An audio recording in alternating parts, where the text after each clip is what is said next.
आज तक आपने यही सुना था कि गीता जी का ज्ञान कृष्ण जी ने बोला है, और अगर हम ये कहें कि यह ज्ञान कृष्ण जी ने नहीं बोला है तो आपके सामने एक प्रश्न चिन्ह खड़ा हो जाएगा कि ऐसा क्यों है, और साथ ही साथ आपके जानने की उत्सुकता भी होगी।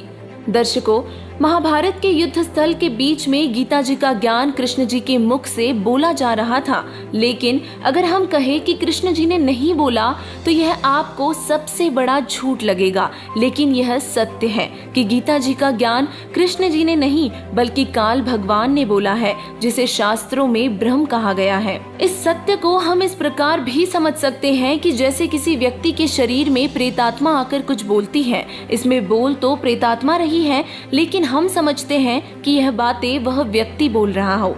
दर्शकों, हमने सुना था और यह सत्य भी है कि कृष्ण जी ने शस्त्र न उठाने की प्रतिज्ञा की थी, लेकिन फिर भी कृष्ण जी ने रथ का पहिया उठाकर कौरवों की लाखों सेना का नाश कर दिया था। ऐसा क्यों? अब केवल इतनी सी बातों से हम सत्य स्वीकार नहीं कर सकते जब तक इसका पक्का प्रमाण नहीं मिल जाता। पवित्र गीता जी के ज्ञान को उस समय बोला गया था जब महाभारत का युद्ध होने जा रहा था।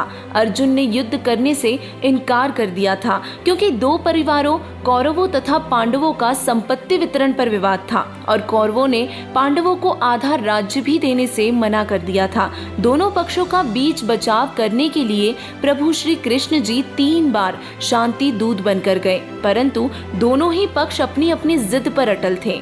यही बात गीता जी में भी लिखी है कि अर्जुन, मैंने ये विराट स्वरूप तेरे अलावा पहले किसी को नहीं दिखाया।